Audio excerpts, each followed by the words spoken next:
Hey everyone, Snowflarky's Emos. I'm here today with another deck profile for y'all. This is my Mass Beast Gardius Phantasm Spiral deck profile. The mass cards are some of my favorite, is probably actually just my favorite theme of cards that came from the original Duel Monsters era. They're these really great, horrific monstrosities with really large attacks, which I think is pretty cool. So I like to always have just a fun way to play these decks. Historically, given that Mass Beast Gardius requires normal monsters and is a little more combo oriented, I liked a 10-y version of it more, but with skill drain back at 3, I really think Mass Beast Gardius is alright with Pacifist, the Phantasm City, as just a fun way to be able to play this deck with a solid engine that will actually win games. So that's pretty cool. Definitely a fun deck to play casually. And with that, we'll get into the card by card. Starting off with our monsters, I am playing 2 copies of Mass Beast Gardius. This is the namesake Big Boss monster of a deck. It's a 3,300 attack Fiend monster. Now it cannot be normal summoned or set. This card cannot be special summoned except by tributing 2 monsters, one of which includes Grand Tiki Elder or Melchid the Four-Faced Beast. Those are these 2 cards, both normal monsters, which is why we're going with the Phantasm Spiral normal support. So it's a big 3,300 attack monster that you get out by tributing 2, including one of those. And of course, if this card is sent from the field to the graveyard, you can equip the Mask of Remnants from your deck to 1 monster on the field. That's a spell card that will essentially let you snatch steal an opponent's monster. So if Mass Beast Gardius gets removed, that's alright. It gets to become a snatch steal monster. Next up for the deck, I am playing 3 copies of Melchid the Four-Faced Beast. This is one of our normal monsters that we need to tribute to summon Mass Beast Gardius. It's got 1,500 attack and 1,200 defense, which is more defense than the other one, which is why we're maxing this one out at 3 copies, just in case. So, you know, it's a normal monster, so it works with all our Phantasm Spiral synergy, and we need it on the field to summon Mass Beast Gardius, so that's why we play 3. Next up, I'm playing 1 Grand Tiki Elder. This is just to have just another copy of a card that can get us Mass Beast Gardius. I've considered running 2 in here, but, you know, they're not as good as other normal monsters we can run. And I'm trying to want that balance of being able to summon Mass Beast Gardius, but also still being able to do alright in just a random pickup and play game. So Grand Tiki Elder is in here just as a one-of, and it's only 4 copies of a monster, but usually that's enough, especially with all the ways we have to recur and keep them safe. Next up, I'm playing 1 copy of Megalo Smasher X. Megalo Smasher X here is just a 2,000 attack water normal monster. The 2,000 attack means it's better to be sitting on than Melchid or whatnot. And also, because it's water, it means we can tag it out with our Sea Stealth Trap card.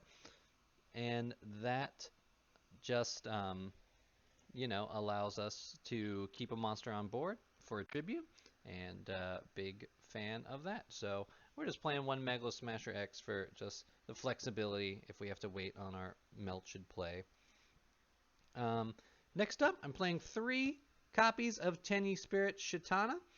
This is a cool card with normal monsters, especially with these little ones that are very vulnerable, because essentially this card, if our normal monster is destroyed, we can banish this card from our hand or graveyard to special summon that and then destroy 1 monster on the field. So if our Melchid or Grand Tiki Elder gets destroyed, we can just bring it back, which is nice. We need to keep it on the field for you know, our ability to summon Mass Beast Gardius. But what's also nice about Tenyi Spirit of Shitana is that if we only control normal monsters, we can special summon, like non-effect monsters, we can special summon this card from our hand.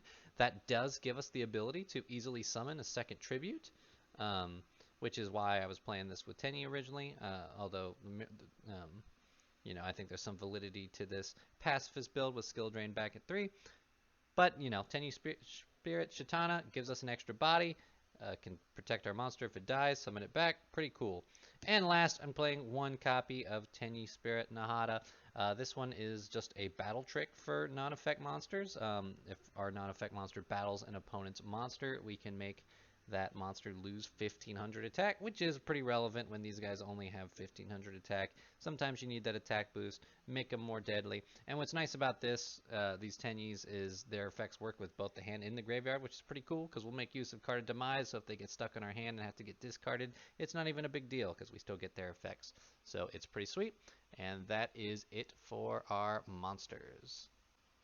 Next up, we're going to take a look at our spell cards here. I am playing one copy of the Mask of Remnants. This is our payoff for Mass Beast Guardius going to the grave. It's simply a card that says, shuffle this card into the owner's deck if, that's just if you play it from your hand, or if this card was put in play by the effect of Mass Beast Guardius, this card is treated as an equip card. Control of the equipped monster is switched. So basically, if this card gets stuck in your hand, you want to play it before Guardius goes off, so that it goes back in the deck, because Guardius can only play it from the deck. So really nice that they gave it that ability for it to just not be dead if you draw it. And then of course, if it goes from Mass Beast Guardius effect into play, you're just snatch stealing a monster, and that's pretty cool. Makes your Mass Beast Guardius, quite punishing to remove, and we're all right with that. Next up, I'm playing 3 copies of Pacifist, the Phantasm City. This is the heart and soul of any normal monster Pacifist stun style deck. Great card. So you cannot normal or special summon effect monsters that turn you activate any of this card's effects. Also, once per turn, if you normal or special summon exactly one normal monster, add a Phantasm Spiral card from your deck to your hand. And if your opponent activates a card or effect except during the damage step and you control no tokens, you can special summon a Phantasm Spiral token. So what's nice about this card is that giving a token, of course, gives us extra tribute fodder for Mass Beast Guardius. And of course, before we play our Guardius, just summoning our normal monsters gets us Phantasm Spiral spell and trap cards from the deck to the hand. Now the big thing to note about that effect is that it does say if you use either of these cards' effect, you cannot special summon any effect monsters. So that means if you summon your Melkid, the 4-faced beast, and trigger the pacifist effect to search a card, you will not be able to summon Mass Beast Guardius that same turn. So you will have to wait one turn. That's one of the reasons we're playing the triple Shatana and stuff like that, because usually we have to wait a turn, but it's alright.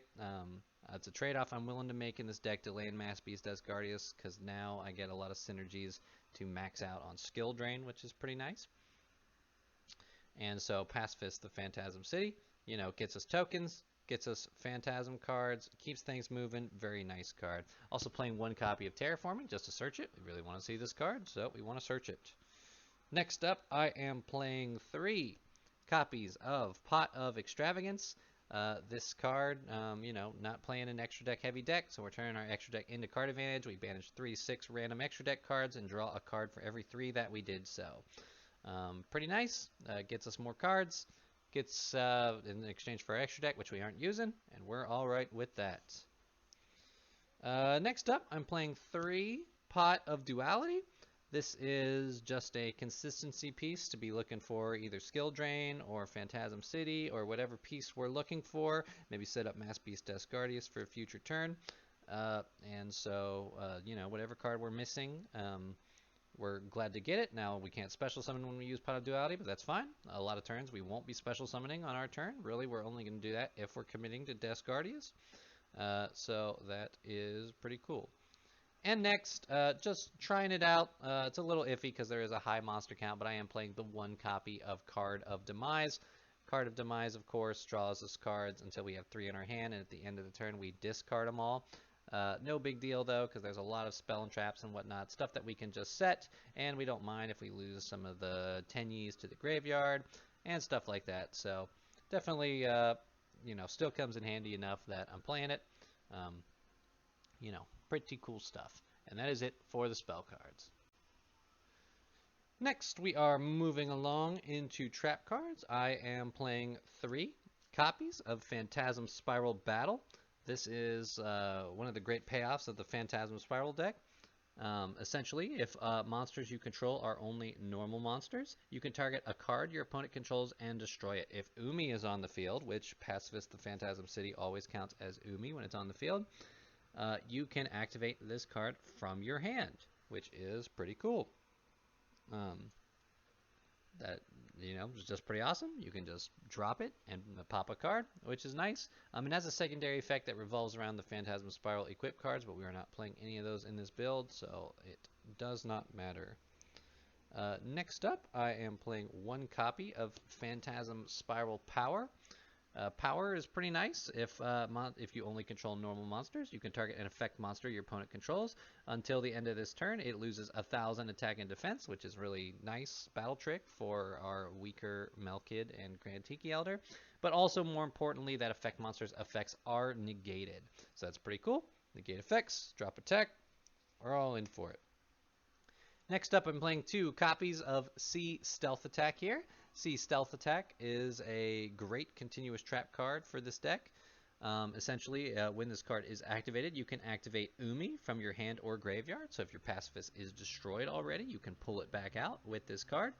And of course, once per turn, you can banish a water monster you control this turn, and until the end phase, face-up spell or trap cards you control cannot be destroyed. So that, of course, is a way to have your Megalos Smasher dodge destruction, so it can be on the field for Gardius. Or, of course, you can banish your token when your opponent activates an effect, so that your token will be resummoned and then trigger Pacifist to get you yet another Phantasm Spiral card. All of which pretty cool. And so, pretty great effect. And then, of course, has a second effect at the start of the damage step. If your water monster, whose original level is 5 or higher, battles an opponent's monster, destroy that monster. So your token is a 8-star water monster, so that effect does apply to your token, and that comes in handy quite a bit if you, don't want to destroy things by battle, or, can remove something with a higher attack. And whatnot. Usually in a lot of Phantasm Spiral decks, it's traditionally a 3 of, but since we're playing this kind of just fun variant with less water monsters, I've just cut it down to 2. Next, the reason I've revisited the Phantasm Spiral version of this is because we have 3 Skill Drain. Skill Drain here, great continuous trap for normal monsters, because essentially it just means all monsters on the field have their effects negated while they're on the field. Pretty sweet. Normal monsters literally don't have effects, and Gardius' only effect applies when it's in the graveyard, so nothing we're playing is getting punished by Skill Drain, and Skill Drain can just beat certain decks, win a lot of matchups, and so for that reason, I'm going to play 3 of this. Pretty good card. All it costs is 1,000 life points to activate it, and with Sea Stealth Attack, we can even protect it from destruction, which is pretty sweet. All great stuff. Glad to be able to make use of it. Next up, I am playing 3 copies of Solemn Judgment. Solemn Judgment is just pay half our life points to say no to a summon or a spell or trap card activation. All of which are pretty good, especially if it's doing something like to protect Skill Drain or to protect our Phantasm's field spell, Sea Stealth Attack. Any of these things are great. We definitely want to play it. And of course, after that, I am playing 3 copies of Fist of the Unrivaled Tenyi here. Fist of the Unrivaled Tenyi is basically Solemn Judgment, except all you have to do is control a non-effect monster, which includes our token or any of our normal monsters, etc. The only difference between these two is this one doesn't destroy the card that it negates, which is important if you're negating a monster effect. But, not a big deal. A lot of times, negating a card is very powerful, so definitely make use of it. And of course, if this card is destroyed by our opponent's card effect, we can special summon a non-effect monster from our extra deck. Pretty sweet. There's some big non-effect monsters we can use, and, we're going to do so. So, that is that.